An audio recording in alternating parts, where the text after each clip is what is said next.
Hello everyone, I am Tamanna. I welcome you all on my YouTube channel. So आज हम start कर रहे हैं टारगेट हाई बुक, ताकि हम आने वाले एग्जाम्स के लिए प्रिपेयर कर सकें। तो सबसे पहले जो है हम टारगेट हाई को ही फॉलो करेंगे, सिर्फ वन बुक स्टार्ट करेंगे और उसको पूरा कंप्लीट करेंगे। तो इसमें जो है टारगेट हाई को हम जैसे इंडेक्स में दे रखा है कंटेंट, वो हम सीक्वेंस वाइज ही फॉलो करने वाले हैं। तो हम सबसे पहले मतलब एक बुक को लेंगे और उसको पूरा कंप्लीट कर लेंगे। उसके बाद हम नेक्स्ट बुक अगर प्रेफर करनी होगी तो उनको फिर इन सीक्वेंस ले लेंगे। तो सबसे पहले जो है हम इसमें क्या करेंगे, मतलब जो वीडियोस लेक्चर हैं उनका मेन हमारा मोटिव यही है कि मतलब पढ़ तो सब लेते हैं, each and everyone are capable to study, because अब सब मतलब अंडरस्टैंडिंग और ये सब तो सबकी होती है, बट लेकिन मेमोराइज करना सबसे ज़्यादा इंपॉर्टेंट है। और कंसिस्टेंसी, दो ही प्रॉब्लम है जो कि सबको आती है इन प्रिपरेशन ऑफ एग्जाम। एक तो टॉपिक को मेमोराइज करना, लॉन्ग लास्ट कराना, वो बड़ा मुश्किल हो जाता है। मतलब पढ़ तो सब लेते हैं, रीड कर लिया, पर लेकिन जैसे कि एग्जाम बहुत टाइम के बाद होता है तो उसको रिटेन करना, हमारी मेमोरी में रिटेन करना सबसे ज़्यादा मुश्किल टास्क है। उसके लिए बहुत ज़्यादा रिवीजन, बार बार टॉपिक को फिर से 5 बार 10 बार पढ़ना पड़ता है, तभी वो मेमोराइज होता है। तो इसीलिए अगर हम डिस्कशन करेंगे आपस में या फिर मतलब कुछ ऐसे एग्जाम्पल्स लेंगे जिनकी वजह से क्या होता है कि हमें उन टॉपिक्स को अच्छे से याद करना, या फिर कुछ वर्ड्स हैं या फिर कुछ भी ऐसी चीज़ें हैं जिनको हम अच्छे से मेमोराइज कर सकते हैं with the help of video lecture और डिस्कशंस जो कि हम करेंगे आफ्टरवर्ड्स। इसीलिए मेनली ये मकसद है कि वीडियोस बनाने का, ताकि हमारी कंसिस्टेंसी भी मेंटेन रहे। मतलब अगर हम डेली जो वीडियो लेक्चर है उसको फॉलो करेंगे तो हमारी कंसिस्टेंसी ऑटोमेटिकली मेंटेन रहेगी। तो उसके लिए हमने एक स्ट्रेटेजी बना रखी है जिसको हम फॉलो करेंगे। तो मेन स्ट्रेटेजी हमारी क्या रहेगी, हम जो है सबसे पहले बुक जो प्रेफर कर रहे हैं वो है टारगेट हाई। तो टारगेट हाई में हमने इन सीक्वेंस ही चलना है, जो कंटेंट जो इंडेक्स में कंटेंट दे रखा है उसमें सीक्वेंस है कि सेक्शन ए सेक्शन बी वो डिवाइड कर रखे हैं, जैसे मेडिकल सर्जिकल नर्सिंग है, उसके बाद फंडामेंटल्स और ये सब। तो उसी सीक्वेंस में हम चलेंगे। तो सेक्शन ए में सबसे पहले हम करने वाले हैं मेडिकल सर्जिकल नर्सिंग। तो उसमें से आज हम जो टॉपिक लेंगे वो है इन्फ्लामेशन एंड वुंड हीलिंग। तो मैं आपको बता देती हूँ कि डेली हमने करना क्या है, डेली का हमारा टास्क क्या रहेगा, और ये करना ही करना है, ये डेडलाइन है कि अगर अब ये नहीं करेंगे तो फिर कंसिस्टेंसी ऑटोमेटिकली फिर से नहीं बनेगी, तो कोई फायदा ही नहीं है फिर, है ना। तो अगर मतलब फिर हम फर्दर वो डिस्कस करते रहेंगे आगे आगे कि रिवीजन की स्ट्रेटजी क्या रखनी है, मतलब रिवाइज किस टाइम टू टाइम कैसे कैसे रहेगा, कब रिवीजन करना है, कब टॉपिक को फिर से मतलब रिविजिट तो करना ही करना है हमने टॉपिक को। तभी अब ये है कि जितना रिवाइज करेंगे उतना ही रिटेन रहेगा मेमोरी में। वो वाली चीज़ हम बाद में डिस्कस करेंगे। अभी फिलहाल हम टॉपिक्स को करेंगे, पूरा कंप्लीट करेंगे और उसके बाद फिर देखते हैं आगे का क्या रहता है। तो सबसे पहले आज जो हम टॉपिक स्टार्ट करने वाले हैं वो इन्फ्लेमेशन एंड वुंड हीलिंग। उसमें से सबसे पहले हम क्या करेंगे, जैसे डेली का टारगेट है, कंप्लीट करेंगे सबसे पहले थ्योरी को। वीडियोस कर ली हमने, वीडियो से हम थ्योरी को कंप्लीट कर लेंगे। फिर जो वीडियो चल रही है उसी वीडियोस के हम रिटन नोट्स बना लेंगे और उन नोट्स को फिर हम फॉलो करेंगे। ठीक है, रिवाइज करेंगे। जैसे अभी आपने वीडियो देख ली 10 मिनट की, आपने साथ के साथ नोट्स बना लिए। तो वीडियो देखने के बाद आपने उन नोट्स को रीड करना है। उन नोट्स को रिवाइज करके फिर आपने अपनी बुक जो टारगेट आई है उसको एक एक लाइन से पूरा थ्योरी कर लो। थ्योरी कर ली, उसके बाद रीडिंग के बाद आप डेली के डेली जो टारगेट हाई के पीछे जो क्वेश्चंस दे रखे हैं उनको कर लो। वो करने के बाद अब क्वेश्चंस कर तो लिए, क्वेश्चंस आप और जगह से भी कर सकते हो, बट फिलहाल मतलब हम इन सीक्वेंस टारगेट हाई को फॉलो कर रहे हैं। तो जो उसके पीछे क्वेश्चंस दे रखे हैं उनको सॉल्व करेंगे और फिर उनको एनालाइज करेंगे कि हमारी क्या गलती है ना, और कौन सी चीज़ में मतलब कहीं पे डाउट है या फिर कुछ भी मिस्टेक हो रखी है तो क्यों हुई है, वो सब एनालाइज करेंगे। और जिस टॉपिक से मिस्टेक हो रखी है उसको रिविजिट करेंगे, पूरे टॉपिक को रिविजिट करेंगे, उसको पूरा स्टडी करेंगे। इससे क्या होगा, हमारा टॉपिक फिर से रिवाइज भी हो जाएगा और डाउट भी क्लियर हो जाएगा। और बस ऐसे ही करके हम सारे अपने डाउट्स वगैरह क्लियर कर लेंगे। और फिर अगर आपको कुछ प्रॉब्लम आती है तो आप कमेंट सेक्शन में डिस्कस कर सकते हो, और फिर या फिर अदर हम कोई ग्रुप बना लेंगे जिसमें हम आपस में डिस्कस कर सकते हैं। क्योंकि एज मतलब ये एक फ्रेंड का as a friend video session चला हुआ है कि मतलब हम आपस में मिलजुल के प्रिपेयर करेंगे। तो बस हमने यही करना। और जो भी मिस्टेक आपको लगेगी या फिर कुछ ऐसा लगता है कि लेक्चर में ये मिस्टेक थी या ये ऐड ऑन करना है, तो वो आप कमेंट सेक्शन में मेरे को बता सकते हो, या फिर हम इंस्टाग्राम हैंडल या फिर टेलीग्राम पे कहीं पे ग्रुप बना लेंगे जहाँ पे हम डिस्कशन कर लेंगे और टॉपिक्स का भी डाउट्स का भी वहाँ पे डिस्कस कर लेंगे। वो आप फर्दर मतलब अपने हिसाब से जो भी है वो सजेशंस आप दे सकते हो, वो मेंशन कर सकते हो कमेंट सेक्शन में। तो अभी हम स्टार्ट करते हैं इन्फ्लामेशन एंड वुंड हीलिंग अपने टॉपिक से, और फिर फर्दर हम डेली एक टॉपिक कवर करेंगे, डेली का डेली फॉलो करेंगे, और यही वाली स्ट्रेटजी है वो पूरी करेंगे, चाहे मतलब कुछ भी हो जाए, ये वाला क्राइटेरिया फॉलो करना, ये जो टॉपिक हमने आज किया है उसका ये क्राइटेरिया फॉलो करना ही करना है। मतलब पहले वो टॉपिक करना है, उसका रिवाइज करना है, रीड करना है, क्वेश्चंस भी उसके डेली के डेली लगाने हैं वैसे ही। ठीक है, तो स्टार्ट करते हैं हम अपना topic inflammation and wound healing. Okay, तो अब हम अपना टॉपिक स्टार्ट करते हैं इन्फ्लामेशन एंड वुंड हीलिंग। तो इसमें हम सबसे पहले डिस्कस करेंगे इन्फ्लामेशन। इन्फ्लामेशन की डेफिनेशन क्या है? इन्फ्लामेशन की डेफिनेशन है, it is a localized reaction to control, to neutralize or eliminate an offending agent, ताकि जो साइट है वो so that site is get prepared for repair and regeneration, है ना।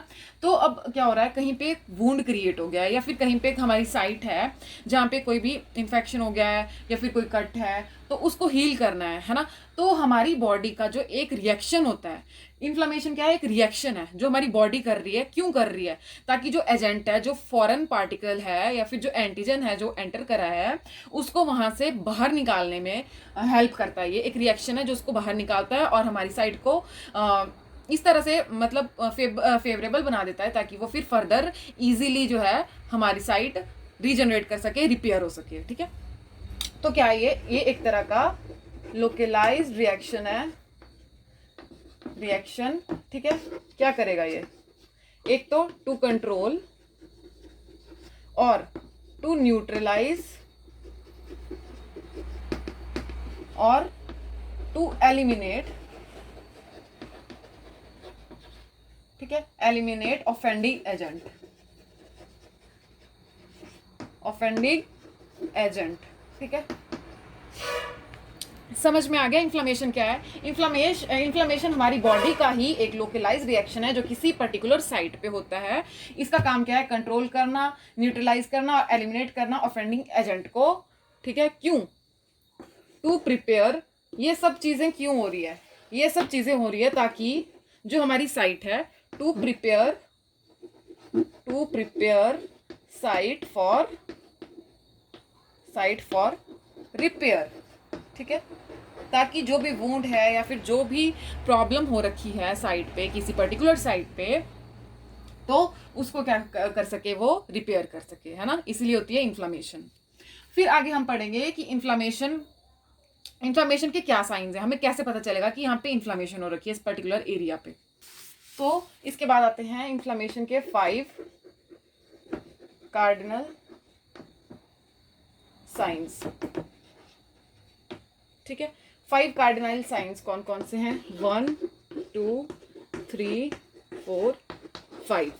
अब जिस साइट पे इन्फ्लामेशन हो रखी है वहां पे सबसे पहले क्या होगा, वो साइट रेड हो जाएगी, वहां पे रेडनेस आएगी। ठीक है, रेडनेस होगी, रेडनेस के बाद क्या होगा, वहां पे वार्मथ। ठीक है, वो एरिया, अब आपने देखा होगा कहीं पे आपको वुंड होता है ना, वुंड क्रिएट हो रहा है, तो उस एरिया पे वो पूरा एरिया रेड हो जाएगा। जैसे कहीं आपको चोट आई हुई है ना, हाथ पे या कहीं पे भी चोट आ रखी है, तो वो एरिया रेड हो जाता है। ठीक है, और वहां पे गरम गरम लगता है। ठीक है, वहां पे हीट प्रोड्यूस होती है, तो वार्मथ हो जाएगी। ठीक है, तीसरा वहां पे स्वेलिंग देखी होगी आपने, कभी आपको लगी है तो क्या होता है, स्वेलिंग आ जाती है ना।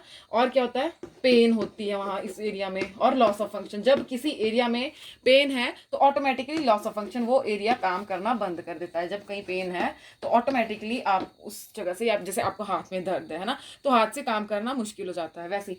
तो 5 कार्डिनल साइंस कौन से हो गए? रेडनेस, वार्मथ, स्वेलिंग, पेन और लॉस ऑफ फंक्शन। ये फर्दर हम सारा एक्सप्लेन करेंगे कैसे क्या होता है, स्वेलिंग कैसे आ रही है, ठीक है, पेन कैसे हो रहा है ना, लॉस ऑफ फंक्शन कैसे है, रेडनेस कैसे, वो सारा। तो ये थे 5 कार्डिनल साइंस। के बाद आते हैं हमारे पास केमिकल मेडिएटर्स। इन्फ्लामेशन क्लियर हो गया। इन्फ्लामेशन के बाद हमने देखा कि इन्फ्लामेशन कैसे हो रखी है, क्या कैसे पता चलेगा कि यहाँ पे इन्फ्लामेशन हो रखी है ना। अब हम पढ़ेंगे इन्फ्लामेशन के केमिकल मेडिएटर्स। केमिकल मेडिएटर्स मतलब जहां पे इन्फ्लामेशन होती है वहां पे कुछ केमिकल मेडिएटर्स रिलीज होते हैं। ठीक है, तो वो केमिकल मेडिएटर्स कौन कौन से हैं? ठीक है, केमिकल मेडिएटर्स हम पढ़ेंगे 3 तरह के इसमें। ठीक है, हिस्टामिन, ठीक है, काइनिन्स और प्रोस्टाग्लैंडिन।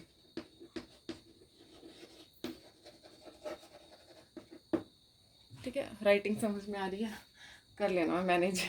ठीक है, केमिकल मेडिएटर्स कौन कौन से हैं? हिस्टामिन, काइनिन्स और प्रोस्टाग्लैंडिन्स। सो अब हम इन केमिकल मेडिएटर्स के बारे में डिस्कस कर लेते हैं। तो हिस्टामिन्स जो हैं, जो हिस्टामिन है वो कौन रिलीज करता है? Histamine is released by mast cells. ठीक है, इसको हमारे बॉडी में जो मास्ट सेल्स प्रेजेंट हैं, जो साइड पे मास्ट सेल प्रेजेंट होंगे, वो रिलीज करेंगे हिस्टामिन्स। और फिर उसके बाद क्या, इनका काम क्या होता है? इनको ना सेपरेटली लिख लेते हैं।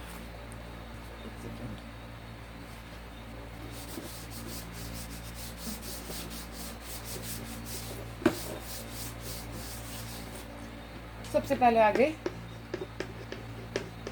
हिस्टामिन कौन रिलीज करता है? Mast cells. ठीक है,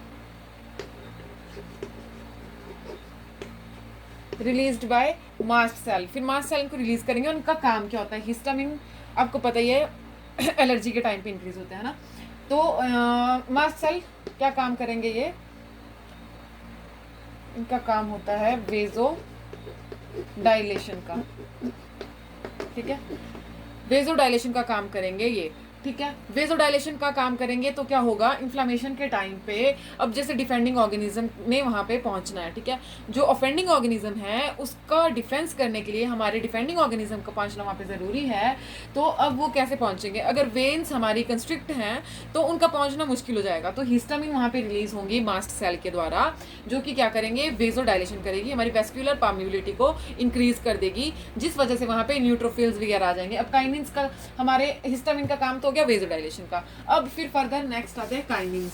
ठीक है, ये आगे काइनिन्स। काइनिन्स क्या है?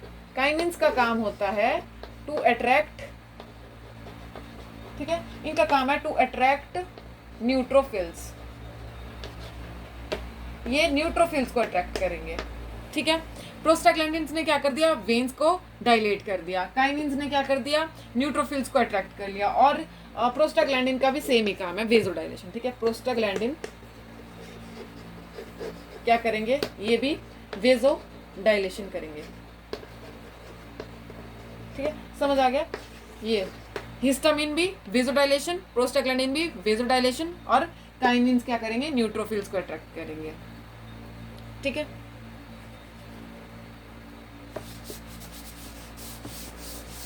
ये है हमारे इन्फ्लेमेशन, ये थे हमारे इन्फ्लेमेशन के केमिकल मेडिएटर्स।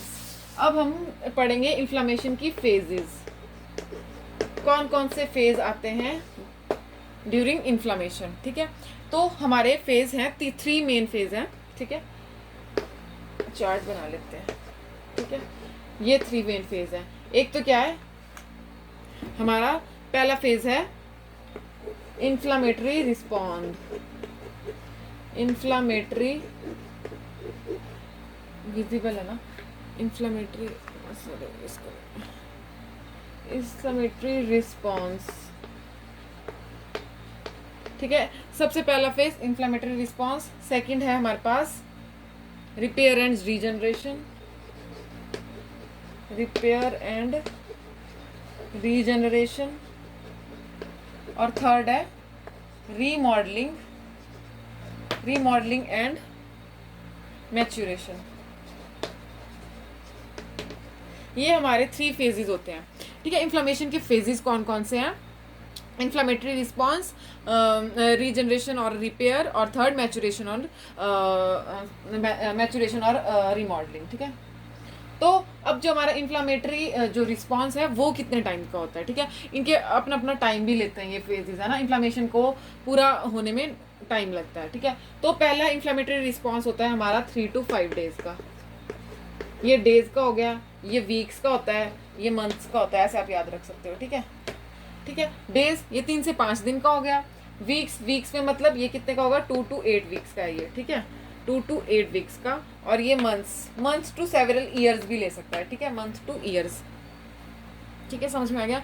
तो अब हम इसको कैसे समझेंगे? आप इसको समझ सकते हो जैसे हमारा डोर है। ठीक है, मतलब इजी तरीका आप इसको याद करने का पूरे प्रोसेस को। मान लो दरवाजे पे चोर आया है, ठीक है। अगर आपके दरवाजे पे चोर आया, उसको क्या बोलेंगे हम? ऑफेंडिंग एजेंट बोलेंगे। ऑफेंडिंग एजेंट हमारे दरवाजे पे आ चुका है, तो अब हमने क्या करना है? इन्फ्लेमेटरी रिस्पॉन्स करेंगे हम उसको रिस्पॉन्स करेंगे, इन्फ्लेमेटरी रिस्पॉन्स करेंगे। तो वो 3 से 5 दिन तक क्या होगा? इन्फ्लेमेटरी। उसमें क्या होगा? इन्फ्लेमेटरी रिस्पॉन्स में सबसे पहले तो जैसे मान लो आपके डोर पे चोर आया, तो आपने क्या किया? सबसे पहले दरवाजा बंद किया एकदम उसको देखते हुए, ठीक है, कि यहाँ पे चोर आ चुका है। तो आपने दरवाजा बंद किया, उसको क्या करेंगे हम? वेजो कंस्ट्रिक्शन कह लेंगे, ठीक है। क्यों? अब कहीं पे कट लगा या कुछ भी हुआ, तो सबसे पहले हमारा मेन मकसद रहता है जो हमारा ब्लड निकल रहा है, ठीक है, ब्लीडिंग हो रही है, उसको स्टॉप करो। क्योंकि अगर कंटिन्यूसली ब्लीड होता रहा तो क्या हो जाएगा? ब्लड लॉस हो जाएगा इतना ज़्यादा। तो उसके लिए सबसे पहले हम क्या करेंगे? वेजो कंस्ट्रिक्शन करेंगे। वो इमीडिएट वेजो कंस्ट्रिक्शन होती है एकदम पहले से। फिर वहाँ पे ग्रैनुलेशन, जब टिश्यू बन जाते हैं, जब वो बंद हो जाएगा, जब दरवाजा बंद कर दिया, चोर तो बंद हो गया। लेकिन अब क्या हो रहा है? चोर बड़ा ताकतवर है, ठीक है, वो उसको खोल के अंदर आ जाएगा, ठीक है, मतलब दरवाजा तोड़ फोड़ के आ सकता है। तो फिर अब हमें भी वहां से ऑफेंडिंग एजेंट को बाहर निकालने के लिए, मारने के लिए हमें डिफेंस देना पड़ेगा। तो डिफेंस के लिए अब हमें क्या करना पड़ेगा? हमारे डिफेंडिंग ऑर्गेनिजम्स, हमारे एंटीजन के अगेंस्ट हमारे एंटीबॉडीज भी आएंगे, तो उनको आने के लिए जगह चाहिए, है ना। अब तो वेजो कंस्ट्रिक्शन हो रखी है, तो वो तो आ नहीं सकते, तो इसीलिए वेजो डायलेशन होगी। अब वेजो डायलेशन कौन करेंगे? जो हमारे केमिकल मेडिएटर्स थे, ठीक है, जो हमने केमिकल मेडिएटर्स पढ़े थे, हिस्टामिन, प्रोस्टाग्लैंडिन्स, वो रिस्पॉन्सिबल हैं वेजो डायलेशन के लिए। तो जो वेजोडाइलेशन है वो क्यों हो रही है? अब हमारे ऑफेंडिंग एजेंट को डिफेंस देने के लिए जो डिफेंडिंग ऑर्गेनिजम्स हैं हमारी बॉडी के एंटीबॉडीज, तो उनको वहाँ पे आना है। तो वेजोडाइलेशन जब होगी तो सारे एक्सुडेट भी वहाँ पे अकोमुलेट होंगे, और हमारे न्यूट्रोफिल्स वगैरह जो भी हैं, काइनिन्स, क्या करेंगे? उनको अट्रैक्ट करेंगे, और वो भी वहाँ पे अकोमुलेट होंगे उस साइट पे जहाँ पे इन्फ्लेमेशन हो रही है, ठीक है। तो इन्फ्लेमेटरी रिस्पॉन्स में क्या आता है? अब हम इसको डिटेल में देखते हैं एक पेज को। तो अब हम पढ़ेंगे इन्फ्लेमेटरी रिस्पॉन्स। इन्फ्लेमेटरी रिस्पॉन्स, ठीक है। कितना टाइमिंग कितनी है इसकी? 3 to 5 डेज, है ना, 3 to 5 डेज। अब इसमें हमने क्या देखा? इसमें हमने देखा सबसे पहले क्या होगी? ट्रांजिएंट वेजो कंस्ट्रिक्शन होगी। ट्रांजिएंट वेजो कंस्ट्रिक्शन होगी, जिसमें क्या करेंगे? जैसे मैंने बताया, चोर आया तो दरवाजा बंद किया, तो उसको क्या बोल देंगे हम? वेजो कंस्ट्रिक्शन, ठीक है। उसके बाद नंबर 2 क्या होगा इसमें? वेजो डायलेशन होगी, ठीक है, ताकि हमारा डिफेंस सिस्टम है वो भी वहां पे जल्दी से जल्दी पहुंच के ऑफेंडिंग एजेंट को बाहर निकाले, है ना। तो वेजो डायलेशन होगी। वेजो डायलेशन होने की वजह से यहाँ पे क्या होगा? वेजो डायलेशन हो रही है। अब देखो, हमारे जो हमने पढ़े थे कुछ कार्डिनल साइंस, जब वेजोडाइलेशन होती है तो वेजोडाइलेशन की वजह से जब एक्सुडेट वहां पे अकोमुलेट होते हैं तो स्वेलिंग भी होती है, ठीक है। वेजोडाइलेशन की वजह से वहां क्या होगी? स्वेलिंग होगी, ठीक है, हीट, रेडनेस, ये सब चीजें होंगी, ठीक है, ठीक है। वेजोडाइलेशन की वजह से ये सब चीजें हो रही हैं, और जो वेजोडाइलेशन है उसके बाद यहाँ क्या हो जाएंगे? एक्सुडेट्स अकोमुलेट हो जाएंगे, ठीक है। एक्सुडेट्स अकोमुलेट, एक्सुडेट क्या है? ऐसे फ्लूइड जो कि हमारे इन्फ्लेमेटरी एडिमा में रिस्पॉन्सिबल, मतलब बनते हैं, ठीक है। वहाँ उस साइट पे जो आते हैं एक्सुडेट्स, वो एक फ्लूइड टाइप कंसिस्टेंसी होती है। एक्सुडेट भी कई टाइप के होते हैं, उनको हम फर्दर आगे डिस्कस करेंगे, ठीक है। तो यहाँ पे क्या होंगे? एक्सुडेट जो है अकोमुलेट होंगे। एक्सुडेट में अब क्या क्या आ जाएगा? एक्सुडेट किस किस चीज़ को बोलेंगे? कौन कौन सी चीज़ों से मिलके एक्सुडेट बना है, ठीक है। तो इसमें होगा प्लाज्मा, ठीक है, प्लाज्मा प्रोटीन्स, ठीक है, प्लाज्मा हो गया, प्लाज्मा प्रोटीन्स होगी, कुछ सॉल्यूट्स होते हैं, और WBCs होंगे, ठीक है। ये आ गया हमारा इन्फ्लेमेटरी रिस्पॉन्स। ये 3 to 5 डेज में ये प्रोसेस चलेगा। उसके बाद होगा ल्यूकोसाइट अपना काम करेंगे। ल्यूकोसाइट्स का क्या काम होगा? ल्यूकोसाइट्स क्या करेंगे? ल्यूकोसाइट्स आएंगे तो वो रिस्पॉन्सिबल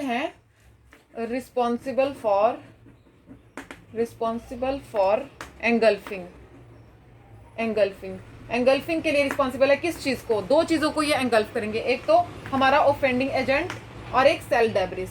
जो भी गंदगी अब क्रिएट हुई ना, अब इस टाइम पे, इस प्रोसेस पे, इन्फ्लेमेटरी रिस्पॉन्स के टाइम पे जो एक्सुडेट बने, ठीक है, जो भी अब जैसे हमने एग्जांपल लिया था वैसे ही वहां पे जो भी सेल डेब्रिस बना उसको रिमूव करना है, ठीक है। उसका रिमूव करने का काम कौन करेगा? Leucocyte. Leucocyte are responsible for engulfing, कौन किस दो चीजों को एनगल्फ करेगा? एक हमारे ऑफेंडिंग एजेंट को, एक और जो सेल डेब्रिस बने। ये सारी प्रोसेस जो है इसको क्या कहते हैं? फेगोसाइटोसिस कहते हैं, ठीक है। ये किसके थ्रू होती है? ये होती है माइक्रोफाजेस के थ्रू। तो इसके बाद आता है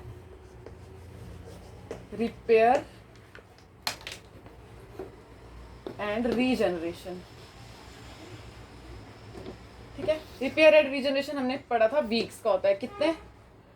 2 to 8 वीक्स का, ठीक है। अब रिपेयर और रीजनरेशन में क्या होगा, इसको भी हम स्टेप वाइज ही देखेंगे। रिपेयर और रीजनरेशन में क्या होता है? अब हमें पता चल गया कि हमने जो अपनी साइट को डिसइंफेक्टेड कर दिया है, ठीक है। डिफेंस मतलब वहाँ पे एक्सुडेट एकमुलेट हो गया, ताकि फर्दर जो वुंड है वो ज़्यादा इन्फेक्ट ना हो और हमारे अंदर ऑर्गेनिज्म जो है हमें, हमारी बॉडी को हार्म ना करे, है ना। तो वो हमने मेक श्योर कर लिया। अब इसके बाद हमारा काम है, जो वुंड क्रिएट हो गया है उसको फिर से हमने पुरानी ही कंडीशन में लेके आना, उसको बंद करना है। तो वहां पे सबसे पहले इस वीक्स में क्या होता है, रिपेयर और रिजनरेशन के लिए कोलेजन फाइबर्स जो है वो इकट्ठे होने स्टार्ट हो जाते हैं, ठीक है। मतलब आप ऐसे ले सकते हो, जैसे हमने एग्जांपल दिया था कि डोर पे चोर आ चुका है, ठीक है। तो उसको सबसे पहले तो हमने डोर बंद किया। डोर बंद करने का मकसद क्या था? कि चोर अंदर आए ना, ठीक है। बट लेकिन चोर अंदर तोड़फोड़ करके, दरवाजे को तोड़फोड़ करके अंदर आ रहा है, ठीक है, आ गया, ठीक है। मतलब अब हमने क्या करना है, अब हमने डिफेंस दे दिया उसको, ठीक है। डिफेंस दे दिया, अपने हमारे एक्सुडेट्स वहाँ पे चले गए, ठीक है। हमारे न्यूट्रोफिल्स, हमारा जो भी डिफेंडिंग सिस्टम है वो एक्टिवेट हो गया और उस ऑफेंडिंग एजेंट को डिफेंड कर दिया। अब डिफेंड तो उसको कर दिया, बट लेकिन उसने जो तोड़फोड़ कर रखी है हमारे डोर पे, वो भी तो रिपेयर और रिजनरेट करनी पड़ेगी, है ना।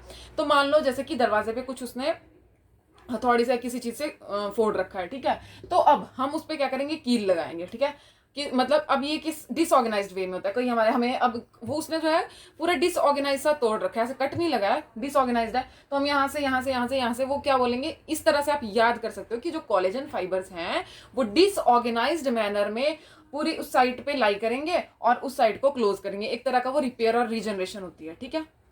तो ये आएगा हमारी रिपेयर और रीजनरेशन में। क्या आएगा कि कोलेजन फाइब्रिन आएंगे, कोलेजन फाइबर्स आएंगे, ठीक है। ये कैसे? डिसऑर्गेनाइज्ड मैनर में आएंगे और वहां पे क्या बन जाता है? फिर एक स्कार बन जाता है। अब जैसे बुक में बताया, क्या बताया कि it is characterised by new collagen की फॉर्मेशन हो रही है। इसमें क्या हो रही है? न्यू कोलेजन की फॉर्मेशन हो रही है और ये फाइबर जो है डिसऑर्गेनाइज्ड मैनर में है, जो कि मैंने आपको बता दिया। और क्या बनाएंगे?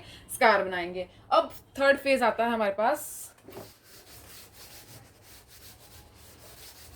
ये थे हमारा सेकंड फेज। अब थर्ड फेज आएगा हमारे पास, रीमॉडलिंग एंड मैच्यूरेशन, ठीक है। क्या पढ़ा हमने? सबसे पहले इन्फ्लेमेटरी रिस्पॉन्स, उसमें हमारे वेसोडाइलेशन से रिस्पॉन्स आया, हमारी बॉडी ने रिस्पॉन्स किया, ठीक है, साइड पे। फिर हमारे रिपेयर और रिजनरेशन होगी, जैसे कील लगा दी डोर पे। अब क्या होगा? अब डोर वैसे तो गंदा लगेगा, है ना, तो उसको फिर से जैसे पेंट हो गया या फिर कुछ भी लगाते हैं डोर पे, है ना, ताकि वो एज इट इज जैसा पहले था वैसे दिखे, है ना। तो ऐसा होता है और ये बात ज़रूर होती है। अब कोई भी चीज़ है टूट गई है या फिर आपने रिपेयर करी है, तो वो 100% अपनी जो ओल्ड स्ट्रक्चर है, ओल्ड ऑर्गेनाइजेशन है, वो कभी भी गेन नहीं करता है, ठीक है। मतलब 70 to 80, मतलब 50 to 70% हम लेते हैं, 70-80 बोल सकते हो आपकी, इतने परसेंटेज में जो रीगेन हो जाता है ओल्ड स्ट्रक्चर, ठीक है। बट लेकिन 100% कभी भी नहीं होता है, ठीक है। तो अब क्या हो रहा है? रिमॉडलिंग एंड मैच्यूरेशन, इसमें मंथ्स टू ईयर्स लग जाते हैं। अब आपने किसी को देखा होगा कहीं पे, या फिर कई बार आपको चोट आई होगी, तो वो पहले तो उसमें कोलेजन फाइब्रिन का वो बनता है, जैसे क्लॉट टाइप बनेगा। पहले तो ग्रेनुलेशन होगी, क्लॉट बनेगा, फिर उसके बाद वो ब्राउनिश कलर का जो है वो कोलेजन बनेगा, ठीक है। वो कोलेजन भी ऐसा होता है कि वो इतना ज़्यादा स्ट्रॉन्ग बॉन्ड नहीं होता है ना, क्योंकि अगर आपको कोई एग्रेसिव एक्टिविटी करते हो या आपका हाथ कहीं लग गया या कहीं इधर उधर कोई मतलब जैसे कोई फोर्स लग गई, है ना, तो वो रिमूव हो जाता है, ठीक है। तो वो जो है परमानेंट एक सॉल्यूशन नहीं होता है, कि परमानेंट रिपेयर नहीं होता है एक। तो रीमॉडलिंग और मैच्यूरेशन ऐसी एक्टिविटी है जो कि एक काइंड ऑफ प्रोलिफरेशन, जिसमें न्यू ओल्ड सेल जो है क्या करेंगे? शेड ऑफ होते रहेंगे और न्यू सेल जो है उस जगह पे जनरेट होते रहेंगे। रीमॉडलिंग और मैचुरेशन में यही होता है, इसमें मंथ्स टू ईयर रहते हैं, लेकिन थोड़ा बहुत जो है स्कार रह ही जाता है ना, पूरी तरह से वो नहीं हो पाता, मतलब पूरा जो जैसे न्यू स्किन थी, जैसे पहले की स्किन थी वैसी नहीं रह पाती है। वो डिपेंड करता है, अगर आपका वुंड बहुत ज़्यादा है तो काफ़ी गहरा स्कार बन जाता है उसमें, है ना। तो रिमॉडलिंग और मैचुरेशन में हमने क्या देखा कि इस फेज में टिश्यू जो है रिमॉडल करता रहता है, ठीक है। उसकी स्ट्रेंथ जो है, जो टिश्यू की स्ट्रेंथ है वो इंप्रूव होती रहती है धीरे धीरे, टाइम टू टाइम, मतलब टाइम लेती है ये चीज़, तभी मंथ और ईयर ये लेता है, ठीक है। अब इसके बाद हम देखेंगे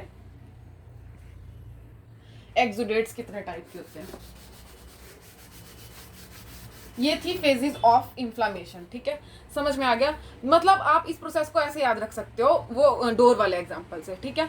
उसके साथ कंपेयर करो क्या क्या किया हमने, मतलब जितनी बार हम रिवाइज करेंगे, जितनी बार हम इन चीज़ों को रिमाइंड करेंगे, उतना ही हमारे दिमाग में ये चीज़ें बैठेंगी। तो आपने अपनी हैबिट ही ऐसी बनानी है कि बार बार उन चीज़ों को दोहराएं, तभी वो रिटेन रहेंगी for long period of time, है ना। तो सबसे पहले क्या हुआ, चोर आया। इस एग्जांपल से हम इसको कंपैरिजन में याद करेंगे, ठीक है। चोर आया, चोर कौन है, ऑफेंडिंग एजेंट, ठीक है। अब चोर आया, हमने क्या किया, सबसे पहले हमने दरवाजा बंद कर दिया, मतलब अब हमारा ऑफेंडिंग एजेंट आया, ठीक है, बाहर ऑफेंडिंग एजेंट है, हमारे को वुंड हो रखा है। अब हमने सबसे पहले तो क्या करना है, वेजो कंस्ट्रिक्शन करनी है। हमने वो वेजो कंस्ट्रिक्शन क्यों करनी है, ताकि हमारा ब्लड लॉस मिनिमाइज हो सके, ठीक है, ग्रेनुलेशन टिश्यू वहां पे फॉर्म हो जाए, ताकि जो ब्लड लॉस है वो कम से कम हो सके। अब डिफेंडिंग एजेंट तो आ गया है, हो सकता है वो एंटर कर गया है ना, तो उसके डिफेंस के लिए हमें अपना डिफेंडिंग सिस्टम एक्टिवेट करना पड़ेगा। ऑफेंडिंग एजेंट यहाँ पे प्रेजेंट है, तो अब हमारे डिफेंस सिस्टम को वहां पे आने के लिए, या फिर जो हमारे बॉडी में एंटीबॉडीज हैं उनको पहुंचने के लिए वेजो जगह चाहिए, स्पेस चाहिए। तो क्या होगी, वेजो डायलेशन होगी, ठीक है। अब वेजो डायलेशन हो रही है, वेजो डायलेशन होगी तो कौन कौन रिलीज होते हैं, कौन रिस्पॉन्सिबल है वेजोडाइलेशन के लिए, हिस्टामिन, प्रोस्टाग्लैंडिन्स, ठीक है। और काइनिन्स क्या करेंगे, अट्रैक्ट करेंगे न्यूट्रोफिल्स को वहां पहुंचने के लिए, ठीक है। तो वेजोडाइलेशन होगी, केमिकल मेडिएटर्स ने वेजोडाइलेशन करा दी। अब क्या होगा, वहां पे एक्सुडेट एक्यूमुलेट होंगे, एक्सुडेट एक्यूमुलेट होंगे तो साइड पे क्या होगी, स्वेलिंग आएगी, रेडनेस, हीट, है ना, ये सब चीजों की वजह से पेन होगी। पेन क्यों हो रही है, क्योंकि वहां स्वेलिंग हो गया है। स्वेलिंग होने की वजह से जो एक्सुडेट आ गए हैं, उन्होंने स्वेलिंग करा के हमारी जो नर्व एंडिंग्स प्रेजेंट थी उस साइड पे वो प्रेस होती हैं, जिस वजह से पेन होती है हमारे को, ठीक है। तो पेन हो रही है। अब किसी भी एरिया में अगर आपको पेन हो रही है तो आप उस वाले एरिया पे या फिर उस वाले हाथ से जिस भी जगह आपको पेन हो रही है उस चीज को आप यूज नहीं कर सकते काम करने के लिए, ठीक है। तो उसके क्या बोलेंगे हम, लॉस ऑफ फंक्शन। किसी भी एरिया में है, जो फंक्शन उस एरिया का, पर्टिकुलरली उस एरिया का क्या फंक्शन है, वो फंक्शन वो कर नहीं पाएगा, इसलिए हम कहेंगे लॉस ऑफ फंक्शन, ठीक है। ये सब चीजें होगी। अब एक्सुडेट वहां पे आ गई, ये था हमारा इंफ्लेमेटरी रिस्पॉन्स यहां तक, ठीक है। क्या हुआ, दरवाजे पे डिफेंडिंग एजेंट हमने अपने डिफेंस के लिए मान लो 3-4 लोग इकट्ठे कर लिए, हमने दरवाजे पे ला दिए, ठीक है। अब दरवाजे पे, अब दरवाजा हमारा छोटा है, ठीक है, बहुत सारे लोग वहां पे इकट्ठे हो गए हैं, तो वो प्रेशर अप्लाई करेंगे, ठीक है। जो हमारा स्वेलिंग से प्रेशर अप्लाई हो रहा है ना, तो उस प्रेशर से क्या हो रहा है, पेन हो रही है ना, इतना क्लियर हो गया। अब दरवाजे के एग्जाम्पल से इसको रिलेट कर सकते हो आप, ठीक है।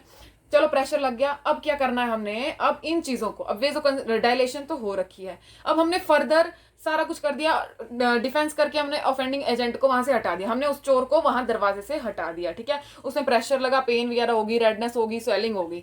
अब उसको हमने हटा तो दिया, बट लेकिन उसने जो तोड़ फोड़ कर रखी है दरवाजे की वो तो है ना, वो भी तो हमें रिपेयर और रीजनरेट करनी पड़ेगी। तो अब हम क्या करेंगे, कील या कुछ ऐसी चीज से हम डिसऑर्गेनाइज्ड मैनर में उसको कहीं ना कहीं से ऐसे करके, या तो कुछ भी लगा के आपने मान लो जैसे, तो उस चीज को क्या बोलेंगे, जो हमने उसको रिपेयर और रीजनरेशन के लिए लगाया है, उसको हम बोलेंगे एक तरह का कोलेजन फाइबर, ठीक है। वो कोलेजन फाइबर्स जो हैं वो डिसऑर्गेनाइज्ड मैनर में अपने आप को अरेंज करेंगे और वहां पे अप्लाई होके जो हमारा वुंड है उसको कुछ हद तक हील कर देंगे। बट लेकिन ये इतना स्ट्रेंथन नहीं है कि ऑल टाइम वहीं पे रहे, ठीक है। अगर एग्रेसिव एक्टिविटी करोगे तो वो कोलेजन फाइबर वहां से रिमूव हो सकता है और ब्लीडिंग फिर से हो सकती है।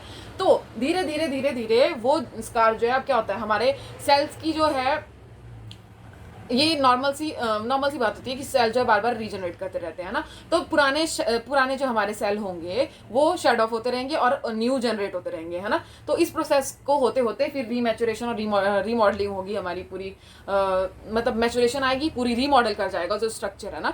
तो उस प्रोसेस में कितना टाइम लगेगा, उसमें मंथ्स और ईयर लगेंगे और फिर वो रिमॉडल कर जाएगा। वैसे हम बोल सकते हैं कि जो हमने अब क्या किया था, चोर को हटा दिया, डिफेंस लगा दिया, प्रेशर अप्लाई हुआ, फिर हमने रीजनरेशन कर दी, कीलें लगा दी, है ना। अब वो दरवाजा वैसा तो दिख नहीं रहा है ना, जैसा पहले था। तो अब हम इसमें पेंट ये वो सो करके उसको फिर से रिमॉडल और मैच्योर करेंगे, ठीक है। समझ आ गया ना, एग्जाम्पल के थ्रू आप रिलेट कर सकते हो ताकि आपको ये चीज़ याद रहे, पूरी प्रोसेस दिमाग में बैठ जाए एक ही बार, है ना। तो फिर अब इसके बाद हम पढ़ेंगे अब हमने देखना है एक्सुडेट कितने टाइप के होते हैं, ठीक है। हमने एक्सुडेट्स तो पढ़े कि एक्सुडेट वहाँ पे आ रहे हैं, एक्युमुलेट हो रहे हैं, ठीक है, पर एक्सुडेट होते कितने टाइप के, एक्सुडेट्स के बारे में देख लेते हैं एक बार। तो एक्सुडेट होते हैं हमारे पास 4 टाइप के, ठीक है। सबसे पहले हम पढ़ेंगे सीरस एक्सुडेट, ठीक है, सीरस, ठीक है, और फाइब्रिनस, सीरस हो गए, फाइब्रिनस हो गए, पुरुलेंट और हेमरेजिक, ठीक है।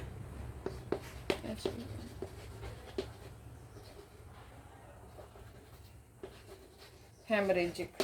अब ये कौन कौन से होते हैं, अब देखो इनमें ना नाम से ही क्लियर है ना। सीरस में क्या होगा, वाटर लाइक, ठीक है, वाटरी बोल देंगे हम, ठीक है। एक्सुडेट्स, अब आपने देखा होगा कहीं पे आपको चोट आती है ना, तो सबसे पहले एक पानी फ्लूइड सा निकलता है, पानी सा निकलता है, तो वो है सीरस एक्सुडेट, ठीक है। और फिर फाइब्रिनस, जो फाइब्रिन से बना होता है, फाइब्रिन। कई बार वहां पे ना ऐसे लेयर, मतलब थ्रेड लाइक स्ट्रक्चर सा होता है, जो थ्रेड लाइक सा एक्सुडेट बनता है, उसको बोलते हैं फाइब्रिन। मतलब फाइब्रिन से बना होता है ये फाइब्रिनस, ठीक है। और पुरुलेंट पस वाला, है ना, येलो कलर का होगा, ठीक है।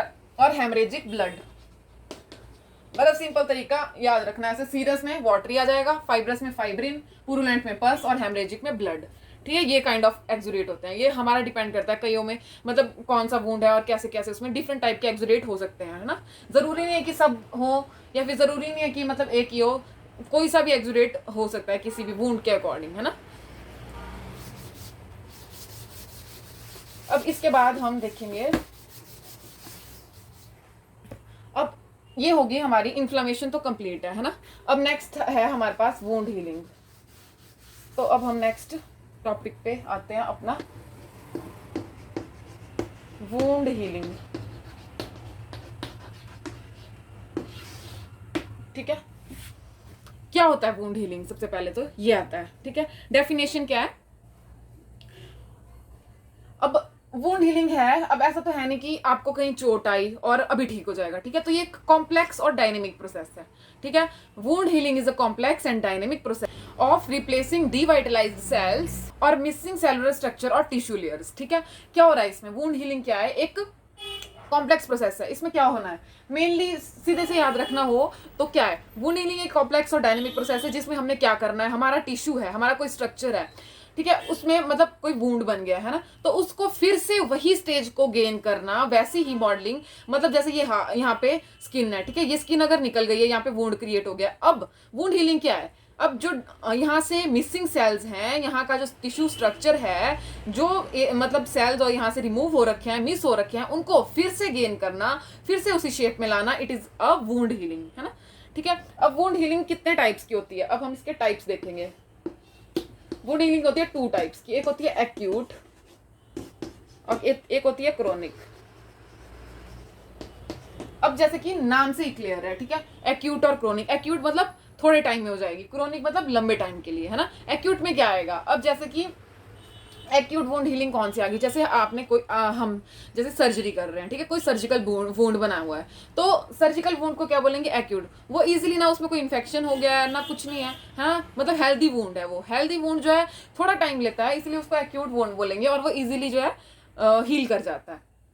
फिर आता है क्रोनिक वुंड। क्रोनिक वुंड क्या होता है, जो लंबा टाइम लेता है। अब जैसे कि डायबिटीज वाले पेशेंट्स हैं, है ना, तो उनका वुंड हील करने में बहुत टाइम लगाता है। या फिर ऐसा वुंड जिसमें इन्फेक्शन इंट्रोड्यूस हो रखा है, ठीक है, इन्फेक्टेड हो गया है वुंड, अब वो इन्फेक्शन पहले वहां से जाएगा, फिर जब इन्फेक्शन वहां से जाएगा तो फिर वो साइट रिपेयर के लिए फेवरेबल होगी, मतलब टाइम लेगी ये प्रोसेस, है ना। जैसे अल्सरेटिव वो हो जाते हैं हमारे ना, प्रेशर अल्सर हो जाते हैं, या फिर डायबिटिक अल्सर्स, है ना, कोई सी भी ऐसी चीजें, ये वाले जो वुंड हैं ये टाइम लेते हैं, तो इनको ये आ जाएंगे हमारे क्रोनिक में। एक्यूट में कौन से आ गए, इसमें आ जाएंगे सर्जिकल वुंड, सर्जिकल ट्रॉमेटिक भी आ जाएंगे, ठीक है, बीच में ट्रॉमा हो गया हमारे को, हमने अच्छे से उसको एसेप्टिक टेक्निक में वुंड को हमने क्लीन किया, है ना, उसको फेवरेबल बनाया ताकि वो साइट इजिली रिपेयर हो सके, है ना, तो ट्रॉमेटिक भी आ जाएंगे इसमें,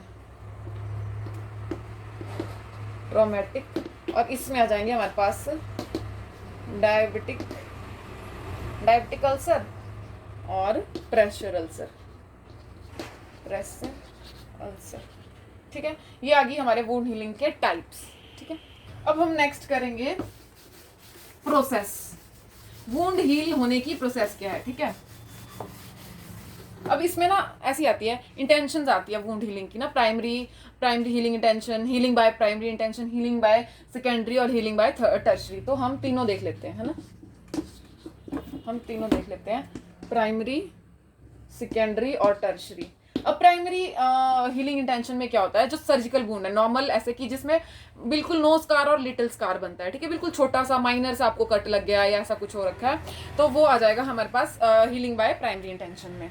और फिर आती है सेकेंडरी इंटेंशन। सेकेंडरी में पूरा प्रोलिफरेशन, ग्रेनुलेशन वगैरह पूरी आएगी, जो हमने प्रोसेस पढ़ा ना, इन्फ्लेमेशन में क्या होता है, कोलेजन बनते हैं, फिर धीरे धीरे जो होता है उसको बोलेंगे हम सेकेंडरी इंटेंशन। मतलब उसमें कोई इन्फेक्शन नहीं है, नॉर्मली थोड़ा सा वुंड है, उसको हम ग्रेनुलेशन और इन सब चीज़ों के बाद वो हील होते जा रहा है। ठीक है, एग्जाम्पल है जैसे कि प्राइमरी वुंड का बोलेंगे हम सर्जिकल, और सेकंड में बोल देंगे हम लेसरेटेड। ठीक है, कहीं लेसरेशन हो रखी है, वो वाला वुंड। और टर्शरी में कौन सा आएगा, टर्शरी में आ जाएगा मतलब कि थोड़ा इन्फेक्शन भी इन्वॉल्व हो गया उसमें। ठीक है, मतलब क्रोनिक वुंड टाइप बोल दोगे आप। ठीक है, इसमें जो है एक्सेसिव स्कार फॉर्मेशन होती है। ठीक है, इसमें लिटिल और नो स्कार, इसमें मतलब स्कार तो बनता ही है सब में, है ना, लिटिल, इसमें लिटिल या नो इसमें थोड़ा बहुत बनेगा, और इसमें एक्सेसिव स्कार बनेगा, मतलब इन्फेक्शन हो सकता है, पस पड़ गई हो, फिर धीरे धीरे क्रोनिक बन के, तो उसको हम टर्शरी लेवल में रखेंगे। ठीक है, अब फिर नेक्स्ट हम देखेंगे 4 स्टेजेस ऑफ वुंड हीलिंग। ये थी प्रोसेस, है ना, प्रोसेस के बाद आ जाती है स्टेजेस। स्टेजेस में वही आ जाएंगी हमारे पास, सेम उसी की तरह है, बस इन्फ्लेमेशन की तरह ही जो हमारा फेज आए थे वहां पे। तो यहाँ पे स्टेजेस में हम इनको नेम दे देते हैं सबसे पहले ना, ऐसे कर देते हैं। ठीक है, तो इसमें आ जाती है सबसे पहले हीमोस्टेसिस, हीमोस्टेसिस। सेकंड आ जाता है इसमें इन्फ्लेमेशन, इन्फ्लेमेशन। थर्ड आ जाएगा प्रोलिफरेशन, प्रोलिफरेशन। और लास्ट आ जाएगी हमारे पास रिमॉडलिंग, मैचुरेशन, है ना, मैचुरेशन। ठीक है, ये है हमारी वुंड हीलिंग की stages, haemostasis, inflammation, proliferation, maturation. अब आपको ये नेम से ही क्लियर होगा, क्योंकि हमने पहले भी डिस्कस कर रखा है ना। हीमोस्टेसिस नाम से ही क्लियर है क्या हो रहा है, हीमोस्टेसिस, है ना, मतलब कोगुलेशन हो रही है यहाँ पे, जो हम सबसे पहले बोलते हैं ना, थक्का थक्का बनता है, जो हमारा मतलब जेल लाइक सी फॉर्मेशन हो जाती है ना, जेल लाइक। और ये कितने में 60 सेकंड याद रखने आपने, 60 सेकंड में जो फर्स्ट फाइब्रिन बनता है इसमें। ठीक है, फाइब्रिन क्या करेगा, वहां पे अकमुलेट होगा 60 सेकंड्स के अंदर अंदर, ये वाला काम हो जाता है। ठीक है, तो इसको बोलेंगे हीमोस्टेसिस। इसका काम क्या होता है, हीमोस्टेसिस में मेनली होता क्या है, हीमोस्टेसिस आ गया वो वाला फेज, वेजो कंस्ट्रिक्शन वाला। यहाँ पे मेन इसका मकसद है कि हमारा जो ब्लड फ्लो कर रहा है ना, ब्लड लीक आउट हो रहा है, उसको बंद करो, वेजो कंस्ट्रिक्शन करो। ठीक है, ये 60 सेकंड में हो जाता है। ठीक है, फिर आती है उसके बाद अगला फेज इन्फ्लामेशन। ठीक है, इन्फ्लामेटरी फेज जो है यहाँ पे कितने का होता है, 2 to 6 आवर्स का होता है। होगा इसमें वही सारा कुछ प्रोसेस, इन्फ्लेमेटरी रिस्पांस पढ़ा था ना हमने, क्या हुआ था, एक्सुडेट वगैरह आए थे, है ना। तो इसमें क्या होगा, वेजोडाइलेशन होगी, वेजोडाइलेशन से एक्सुडेट्स आएंगे, स्वेलिंग और वो सब होगा, है ना। फिर से अब वहाँ पे जो ये सब फॉरेन बॉडी जो है, वहाँ पे जो बैक्टीरिया वगैरह है उनको रिमूव करना है, वो फेगोसाइटोसिस से हो जाएगा रिमूव, है ना। इन्फ्लेमेटरी रिस्पांस पूरा कंप्लीट, वैसे ही एक्सुडेट आए, स्वेलिंग हुई, डेब्रिस बना, फेगोसिटिस हुई, फेगोसिटिस के थ्रू वो फिर सारा बैक्टीरिया वहां से रिमूव हो गया। उसके बाद प्रोलिफरेशन। ठीक है, क्लीनिंग हो गई एक तरह से, क्या हुआ, वुंड को बंद करा, वुंड को बंद कर दिया, सफाई कर दी, सफाई करने के बाद अब उसको उस वैसे ही फिर से बनाना है। ठीक है, फिर से वैसे कैसे बनाएंगे, तो इसमें होगी एपिथेलियलाइजेशन। ठीक है, मतलब जो हमारा एपिथेलियल टिश्यू है वो रीगेन करेगा, रिप्लेस करेगा ओल्ड को, और न्यू बनेंगे वैसे ही। ठीक है, तो ये इस वाले प्रोसेस में कौन इन्वॉल्व होते हैं, प्रोलिफरेशन में फिलिंग होगी वुंड की, जो हमारा वुंड के मार्जिन है ना। अब जैसे यहाँ पे कट लगाई, तो ये वो दो जो मार्जिन है ये आपस में इकट्ठे होंगे, है ना, और वुंड को बंद कर देंगे। ठीक है, प्रोलिफरेशन, ये थोड़ा मतलब एक तरह का वो कोलेजन वाली फॉर्मेशन आ गई। फिर मैचुरेशन, फिर से वही, फिर से जो हमारे सेल हैं वो रिमूव होते रहेंगे, नए बनते रहेंगे, वो स्ट्रेंथन होता रहेगा, और वो लंबे टाइम तक चलता है। ठीक है, बस यही है इसमें हम 2 to 3 वीक्स ले लेते हैं वुंड के इसमें। इसके बाद अब हम नेक्स्ट लेंगे टाइप ऑफ डेब्राइटमेंट। अब वुंड है, वुंड कई बार खुद हील होने की उसकी कैपेसिटी नहीं होती है, मतलब इन्फेक्टेड हो गया है वुंड, या फिर उसमें कोई ना कोई मतलब डिवाइटलाइजिंग जो टिश्यू है, उनका मेन मकसद होता है उनको रिमूव करना इसमें वुंड डेब्राइटमेंट में। तो इसमें हम 5 काइंड ऑफ डेब्राइटमेंट्स पढ़ेंगे जिनकी हेल्प से हम वुंड को क्लीन कर सकते हैं, ठीक है, ताकि वो इजीली जल्दी हील हो सके, ठीक है। तो वो हम अब पढ़ते हैं, ठीक है। अब हम देखेंगे वुंड डेब्राइटमेंट्स, ठीक है। तो सबसे पहले हमारे पास आ जाएगी मैकेनिकल डेब्राइटमेंट। नंबर 2 हमारे पास आ जाएगी केमिकल, और केमिकल को ना हम एंजाइमेटिक भी बोलते हैं, केमिकल और एंजाइमेटिक, ठीक है। थर्ड आ जाएगी हमारे पास मैकेनिकल होगी, केमिकल होगी, शार्प, है ना, शार्प डेब्राइटमेंट 3। नंबर 4 आ जाएगी हमारे पास बायोलॉजिकल को हम मैगोट्स वाली भी बोलते हैं, ठीक है, मैगोट्स डेवलपमेंट बायोलॉजिकल। और 5th वन आ जाएगी ऑटोलिटिक। अब मैं ऐसे ही एक्सप्लेन कर देती हूँ आपको इनको, वैसे ये नेम से ही क्लियर हो रहा है। मैकेनिकल मतलब कि हम फोर्स लगाएंगे। अब क्या हो रहा है, कहीं पे वुंड बन रखा है, ठीक है, उसमें डेब्रा में गंदे मतलब सड़ा गला मटेरियल है, अब उसको रिमूव करना है ना, क्योंकि हमारा वुंड जो है वो कॉम्प्लिकेशन है एक तरह की वुंड को हील होने में। तो हमने क्या करना है, उसको रिमूव करना है ताकि हमारा वुंड जो है इजीली हील हो सके। तो मैकेनिकल डेब्राइटमेंट में हम क्या करेंगे, फोर्स लगाएंगे, फोर्स के थ्रू जो एक्स्ट्रा जो भी डिवाइटलाइज टिश्यू है उनको रिमूव कर देंगे, है ना। एक आता है केमिकल और एंजाइमेटिक। अब हम ऐसे केमिकल्स और ऐसे एंजाइम्स उस वुंड पे डालेंगे जो कि जो डिवाइटलाइज जो टिश्यू हो रखा है वहां पे, वो उसको डाइजेस्ट कर दे और वहां से वो रिमूव हो जाए, है ना, ताकि हमारा वुंड जो है क्लियर हो जाए, फर्दर हीलिंग के लिए हीलिंग प्रोसेस उसकी इजी हो जाए, है ना। और हम शार्प में जैसे कि सीजर्स आ गई, स्काल्पल्स आ गई, तो उसकी हेल्प से हम रिमूव कर देंगे जो फालतू का जो सेल्स हैं जो कि हमारी हीलिंग में दखल अंदाजी दे रहे हैं, है ना। फिर एक आती है बायोलॉजिकल में हम क्या करेंगे, जैसे फ्लाई, इसमें मतलब फ्लाई लार्वा लेते हैं मैगोट्स का जैसे, है ना, तो उनको हम वहाँ पे इंट्रोड्यूस करा देंगे, है ना, इंट्रोड्यूस करा के उनको कवर पे जैसे भी वो प्रोसेस करेंगे, मतलब कवर लगा के, या फिर जो स्पेशलाइज्ड एक फ्लाईज का एक काइंड ऑफ की मतलब फ्लाई वहाँ पे खुद को ऐसी फेवरेबल कंडीशन में बना देगी कि वो वहां पे ग्रो करती रहेंगी, ठीक है। फ्लाइज ग्रो करेंगी तो वो क्या करेंगी, वो जो डिवाइटलाइज्ड टिश्यूज हैं वो उनको एज अ फूड यूज करेंगी, है ना, अपना फूड यूज करेंगी और उसको उस वहां पे डाइजेस्ट करेंगी। वो जो डिवाइटलाइज्ड टिश्यू है उसको वहां से रिमूव कर देंगी, वो अपने लिए तो वो खा रही है, उसको उनकी ग्रोथ हो रही है। तो इस वाली मतलब बायोलॉजिकल काइंड ऑफ डेब्राइटमेंट है जो हम वुंड हीलिंग के लिए इसे भी यूज करते हैं ना। और एक आती है ऑटोलिटिक मतलब कि हम हमारा वुंड जो खुद ब खुद हो रहा है, मतलब खुद ब खुद वो हील हो रहा है ना, ऑटोलिटिक में आता है। ऑटोलिटिक में यही है कि हम जैसे कि जस्ट उसको सिंथेटिक ड्रेसिंग प्रोवाइड करा देंगे ताकि वो मतलब प्रॉन ना हो इन्फेक्शन के, है ना, जस्ट उसको सिंथेटिक ड्रेसिंग प्रोवाइड करा देंगे, फिर वो खुद ब खुद हील होता रहेगा, है ना। ये हम नॉर्मली वैसे वुंड में करते ही हैं, बट लेकिन अगर कोई कॉम्प्लिकेशन आ जाती है तो फिर अदर डेब्राइटमेंट्स को भी यूज करते हैं, ठीक है। अब इसके बाद हमारा वुंड हीलिंग हो चुका है कंप्लीट, और अब हमारे पास जैसे हम टारगेट हाइप को ही पूरा डेडली फॉलो कर रहे हैं तो हम मतलब लाइन टू लाइन उसको पूरा पढ़ेंगे, ठीक है। तो वैसे ही अब वुंड हीलिंग के बाद उन्होंने दे रखा है गैंग्रीन, तो गैंग्रीन को हम डिस्कस कर लेते हैं।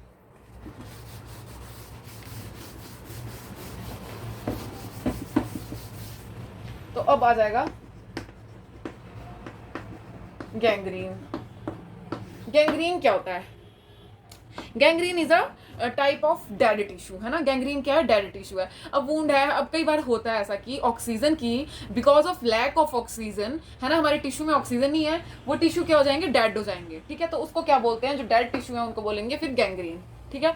ये ना मैं अगर मतलब पूरा लिख के ना टाइम लगेगा, लेक्चर बहुत लंबा जाएगा, तो इसीलिए मैं एक्सप्लेन कर दूंगी, फिर आप अपनी बुक से देख सकते हो। अगर बुक नहीं है तो फिर मैं पीडीएफ लिंक करके या तो डिस्क्रिप्शन में डाल दूंगी या तो आप टेलीग्राम ग्रुप में वहाँ पे दे दूंगी, मतलब जो भी पूरा बुक का है जहाँ से हम कर रहे हैं, ठीक है। तो उससे ये होगा कि टाइम बच जाएगा यहाँ पे, मतलब आप साथ के साथ नोट्स भी बना सकते हो, वो आपके रिवीजन के लिए अच्छे होंगे, क्योंकि फ्लो चार्ट में हम अगर बनाते हैं ना तो रिवाइज करने के लिए बहुत सही रहता है, ठीक है। तो गैंग्रीन क्या होता है, गैंग्रीन जो है डेड टिश्यू बोल सकते हैं आप, है ना, डेड टिश्यू है। क्यों है dead tissue, because of lack of oxygen supply, है ना। जब हमारे टिश्यूज को ऑक्सीजन नहीं मिल पा रही है तो वो डेड हो रखे हैं, तो उसको क्या बोलेंगे, गैंग्रीन बोलेंगे। अब ये 2 टाइप्स का होता है, ठीक है। अब हम इसके टाइप्स कर लेते हैं, टाइप्स, ठीक है। 2 टाइप का होता है ये, ड्राई गैंग्रीन और वेट गैंग्रीन, ठीक है, समझ आ गया। अब ड्राई और वेट में हमने अच्छे से इनको डिफरेंस देखना है कि ड्राई गैंग्रीन कैसे होता है और वेट गैंग्रीन कैसे होता है, ठीक है।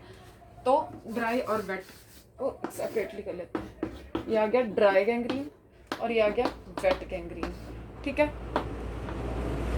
ये अब ये होता कहाँ का है, सबसे पहले देख लेते हैं। ये ना हमारे डिस्टल पार्ट में होता है, मतलब सूखी जगह। नाम से ही क्लियर है ना, ड्राई है तो सूखी जगह का है हमारे डिस्टल पार्ट। डिस्टल पार्ट्स मतलब फिंगर के एंड हो गए, है ना, टोज हो गए, उन जगह पे डिस्टल पार्ट्स पे ये होता है। और ये कहाँ होता है, मॉइस्ट सरफेसेस पे, ठीक है। ये कहाँ गया, डिस्टल पार्ट्स में, वेट एरिया में, और सॉरी ड्राई एरिया में, और ये आ गया वेट एरिया में, मॉइस्ट सरफेसेस, ठीक है। कहाँ कहाँ मॉइस्ट सरफेसेस हमारी बॉडी में कहाँ कहाँ होते हैं, ओरल कैविटी, है ना, always saliva present in our oral cavity.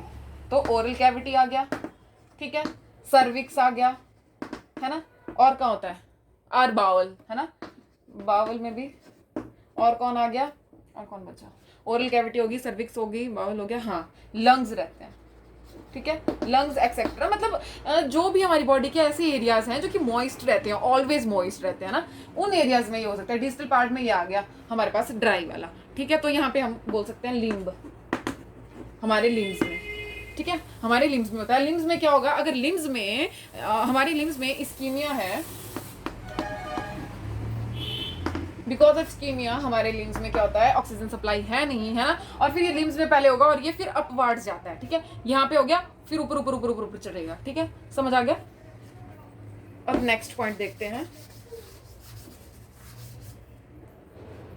Dry और वेट, ठीक है। ये हमें पता चल गया कि ये लिम्स में होता है, ड्राई सरफेसेस पे होता है, ये मॉइस्ट में होता है, कहाँ का मैंने एग्जांपल आपको बता दिए। नेक्स्ट पॉइंट है ये, ठीक है, एट्रियल ऑकल्जन की वजह से होता है, ठीक है, और ये वेनस ऑकल्जन की वजह से होता है, वेनस ऑकल्जन। अब यहाँ पे क्या हो रहा है, ड्राई में आर्टरी के थ्रू जो है ऑक्सीजन जो भी आती है वो कम है, ठीक है, आर्टरी में ऑकल्जन हो रखी है, उस वजह से होगा, और ये वेन्स की वजह से होगा, ठीक है। इतना क्लियर है, समझ में आ गया। क्या क्या पॉइंट पढ़े हमने, अब फिर से रिवाइज करते हैं।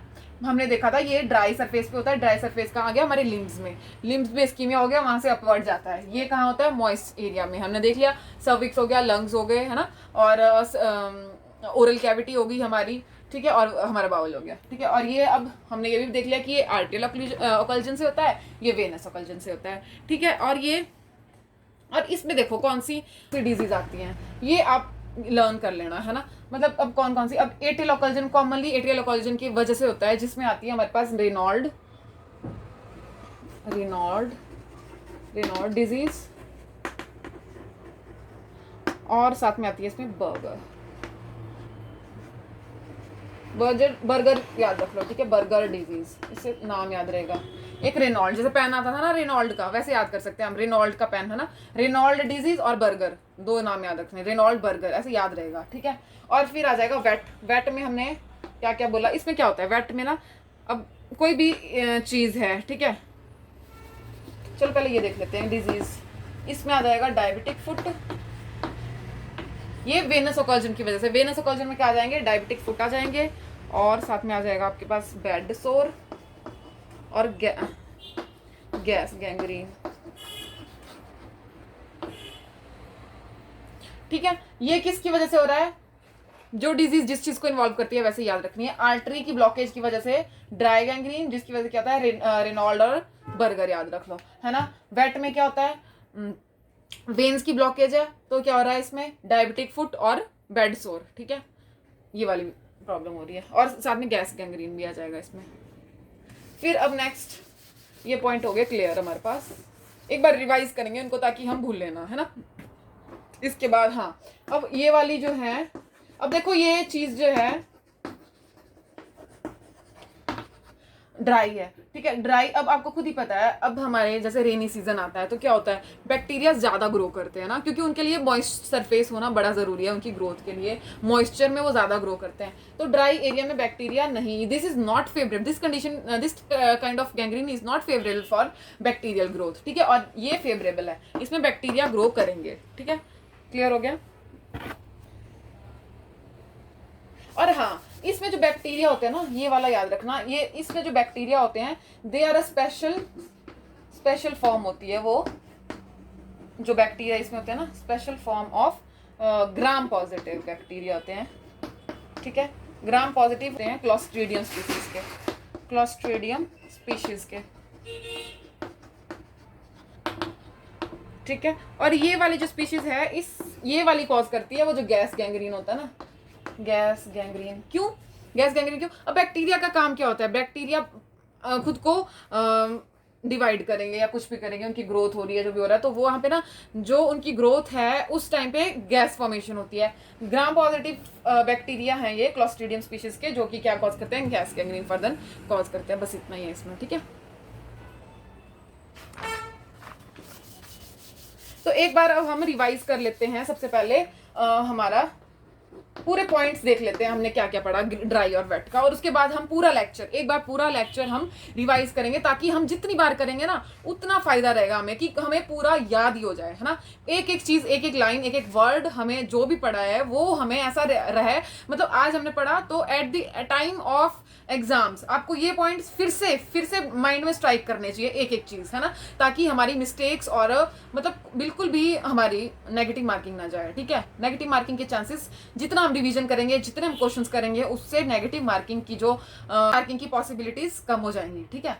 तो हमने पढ़ा था ड्राई कहाँ पे होता है, कहाँ होगा, लिम्स में, है ना, ड्राई सरफेस पे। वेट मॉइस्ट एरियाज पे कहाँ आ जाते हैं, सर्विक्स आ जाता है, ओरल कैविटी आ जाती है, मतलब ऊपर से स्टार्ट करते हैं। देखो ओरल कैविटी, लंग्स आ गए, सर्विक्स आ गया, ठीक है, हमारा कोलोन, बाउल हो गया, है ना, वो सारा एरिया, ठीक है, एक्सेट्रा जो भी मॉइस्ट एरियाज है, ठीक है। उसके बाद आ जाता है हमारे पास ड्राई में सेकेंड पॉइंट क्या था, हमारा सेकंड पॉइंट था कि ये जो लिम्ब में जो होता है ना वो अपवार्ड जाता है, ये बात याद रखना कि वो लिम्स में पहले स्टार्ट होगा फिर ऊपर ऊपर जाएगा, ठीक है।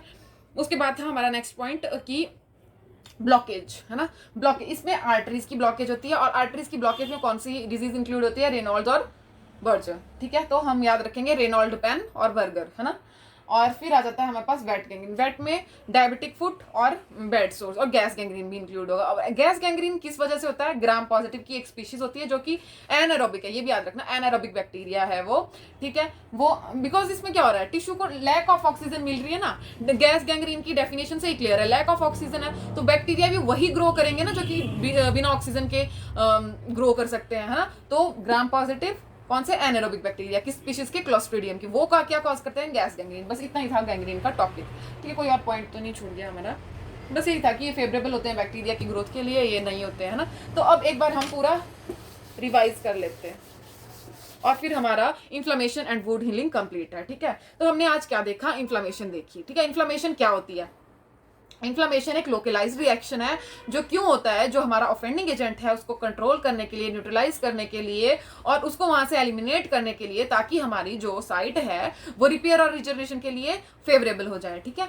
वो होती है इन्फ्लेमेशन। अब इन्फ्लेमेशन में कार्डिनल साइंस फिर हमने पढ़े थे, 5 कार्डिनल साइंस पढ़े थे, कौन कौन से, रेडनेस होगी, हीट होगी, ठीक है, हीट के बाद क्या होगा, स्वेलिंग होगी, ठीक है, पेन होगी, लॉस ऑफ फंक्शन हो जाएगा, ये 5 साइंस थे।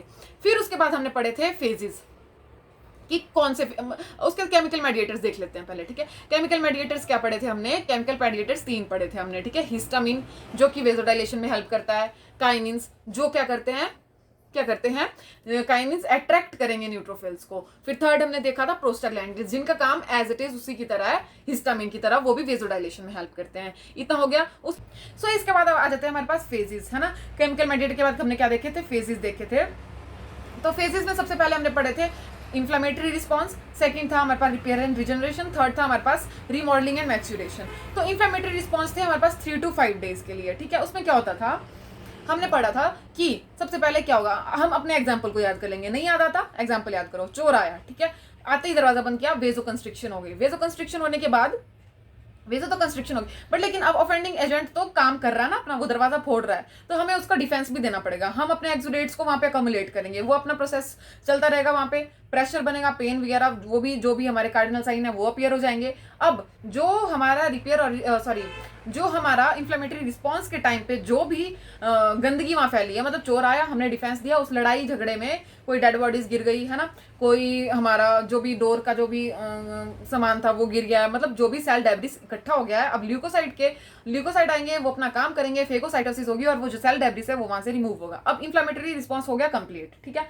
मतलब उसको हमने मार भी दिया, सब कुछ करके जो गंदगी फैली थी वो भी रिमूव कर दी, ठीक है। अब हमारी साइट हो गई है बिल्कुल बढ़िया क्लीन, ठीक है, सफाई हो गई। अब वो क्या करेंगे, that is favourable for repair and regeneration. अब रिपेयर एंड रीजनरेशन स्टार्ट हो गई है, वो 2 to 8 वीक्स के लिए चलेगी। अब हम क्या करेंगे, फिर से वही स्टार्ट हो जाएगा, हमारे कोलेजन बन जाएंगे, वो इतने स्ट्रांग नहीं है कि परमानेंट बॉन्ड बना सके, तो इसीलिए फिर नेक्स्ट स्टेज आएगी जिसमें कि क्या होगा, हमारे सेल जो हैं, पुराने जो सेल हैं वो ओल्ड जो सेल हैं वो न्यू से फर्दर रिप्लेस होते रहेंगे और वो स्ट्रेंथन बॉन्ड स्ट्रांग बनता रहेगा और हमारा जो स्ट्रक्चर है वो रिमॉडल हो जाएगा। और वो कितनी स्ट्रेंथ गेन करता है, पूरी नहीं करता, 70 to 75% करता है, ठीक है। ये हो गया हमारा इन्फ्लेमेटरी फेजेस। अब नेक्स्ट था हमारे पास फेजेस के बाद एक्सुडेट। हाँ, हमने एक्सुडेट पढ़े थे। एक्सुडेट हमने पढ़े थे कितना टाइप के, फर्स्ट वन कौन सा था, सीरस है ना, watery like. Second one fibrinous, ठीक है, फाइब्रिन से बना होता है। थर्ड वन पुरुलेंट, पस से बना होता है, ठीक है। और फोर्थ वन हमने कौन सा पढ़ा था, हेमरेजिक, ठीक है, ब्लड वाला। कोई बचा तो नहीं, बस फोर्थ हो गया। उसके बाद हमने पढ़े थे वुंड हीलिंग। उसका मतलब इन्फ्लेमेशन हमारा टॉपिक कंप्लीट हो गया था। फिर आता वुंड हीलिंग। वुंड हीलिंग क्या होता है, वुंड हीलिंग इज एक कॉम्प्लेक्स और डायनेमिक प्रोसेस है जो कि टाइम लेती है। क्यों टाइम लेती है, क्योंकि इसने जो इसका खोया हुआ सेल स्ट्रक्चर है, खोया हुआ टिश्यू लेयर है, उसको रिप्लेस करना है, तो उस प्रोसेस को बोलते हैं वुंड हीलिंग। इसमें भी अलग अलग हीलिंग की इंटेंशन होती हैं, primary healing by primary intention, secondary और टर्शरी। प्राइमरी कौन होगी, जो जिसमें लिटिल स्कार बनता है, उसमें थोड़ा ज्यादा बनेगा। सेकेंडरी में जिसमें ग्रेनुलेशन टिश्यू प्रोलिफरेशन वगैरह होगी। थर्ड में जिसमें इन्फेक्शन हो रखा है, जो बड़ा टाइम लेगा और स्कार भी उसका काफी गहरा बनता है, ठीक है। उसके बाद फेजेस आते हैं। फेजेस में हमने कौन कौन से पढ़े, हीमोस्टेसिस पढ़ लिया हमने। हीमोस्टेसिस में क्या था, कोगुलेशन हो रही है ना, कितने टाइम की होती थी, 6 सेकंड लेता था, वो फाइब्रिन बनता था वहां पे फर्स्ट, है ना।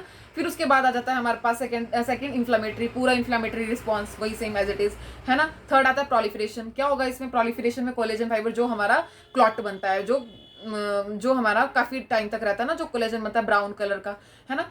उसके बाद आ जाती है हमारे पास मैचुरेशन। मैचुरेशन में फिर से वही जो पुराने सेल है वो जाएंगे, नए आएंगे, रिमॉडल करेंगे, 70 to 75% ऑफ स्ट्रेंथ और स्ट्रक्चर गेन कर लेंगे, है ना। ये होगी हमारा फेजेस। फिर फेजेस के बाद हमने डेब्राइटमेंट्स पढ़ी थी, है ना, वुंड हीलिंग के लिए। अगर कोई प्रोसेस जो है वो डिले हो गई है तो हम डेब्राइटमेंट कर देते हैं, मैकेनिकल करते हैं जिसमें फोर्स यूज करते थे, है ना। सेकंड कौन सी थी हमारी, मैकेनिकल हो गई। मैकेनिकल के बाद आई थी हमारी शार्प वाली, है ना। मैकेनिकल होगी, शार्प वाली कौन सी थी, जिसमें हम सीजर और स्काल्पल लेते हैं, उसकी हेल्प से डिवाइटलाइज टिश्यू को रिमूव करते हैं ताकि हमारी साइट जो है मतलब पूरी साफ हो सके, ताकि वो हीलिंग प्रोसेस जो है जल्दी से जल्दी हो सके और हमारा वुंड हील हो जाए, ठीक है। और आती है हमारे पास ऑटोलिटिक, जिसमें ऑटोमेटिक हम क्या करेंगे, सिंथेटिक ड्रेसिंग कर लेंगे, जिसमें हाइड्रोलेज वगैरह या फिर कुछ भी सिंथेटिक ड्रेसिंग यूज करके वो हीलिंग के लिए हम प्रमोट करेंगे, ठीक है। और उसके बाद आ जाती है बायोलॉजिकल, जिसमें मैगोट्स आते हैं, फ्लाई लार्वा को अपने वुंड पे इंट्रोड्यूस कर देंगे ताकि वो फिर डाइजेशन कर लें और हीलिंग हमारी हो जाए, ठीक है। बायोलॉजिकल एंजाइमेटिक होगी, एक आती है केमिकल और एंजाइमेटिक, ठीक है। केमिकल वाले में हम केमिकल डालेंगे, एंजाइम्स डालेंगे, उसको डाइजेस्ट करेंगे और पूरे एरिया को, मतलब काम तो वही है, एरिया को हील करना है। तो डिफरेंट तरीके एक आ गया हमारे पास, हमने पढ़ लिया मैकेनिकल, केमिकल, है ना, पता है। उसके बाद ऑटोलिटिक, शार्प और बायोलॉजिकल, जिसमें मैगोट्स आ जाते हैं। बस इतना ही था। उसके बाद हमने लास्ट पढ़ा था गैंग्रीन। गैंग्रीन में हमने क्या किया था, गैंग्रीन होता क्या है हमारा पता है हमें, डेड टिश्यू होते हैं जो कि लैक ऑफ ऑक्सीजन की वजह से होते हैं, उसमें वेट और वो आ जाते हैं, वेट गैंग्रीन और ड्राई गैंग्रीन। वेट में क्या होता है, जो कि लिम्स में होता है ना, और ड्राई वाला मॉइस्ट एरियाज में होता है। वेट वाला बैक्टीरिया के लिए फेवरेबल है, ये वाला अनफेवरेबल है। ड्राई वाला फेवरेबल नहीं है क्योंकि उसको मॉइस्चर चाहिए, और जो वेट वाला है वो फेवरेबल है बैक्टीरिया की ग्रोथ के लिए, ठीक है।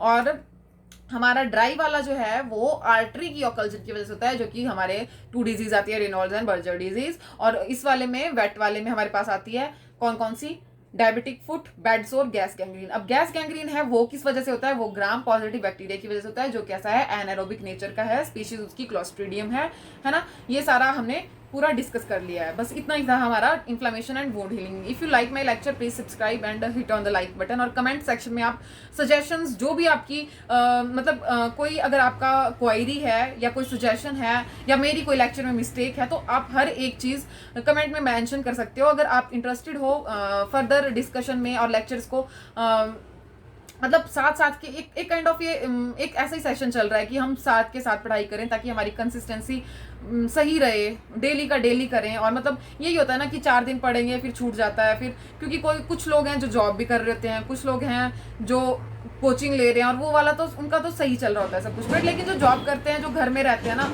उनकी कंसिस्टेंसी और मेमोराइज करना बहुत ही ज़्यादा डिफिकल्ट होता है। इसीलिए मैंने ये वीडियो लेक्चर वाला एक टेक्निक यूज़ किया ताकि हम सारे फ्रेंड्स मिलके क्या कर सकें, पढ़ सकें, कंसिस्टेंसी मेंटेन कर सकें और मिलजुल के एग्जाम की तैयारी कर सकें। और बाद में हम ग्रुप और डिस्कशंस वाला कुछ ऐसे भी कर लेंगे, मतलब जैसा सही लगता है। Okay, thank you for watching my video. All the best for your exam. Thank you.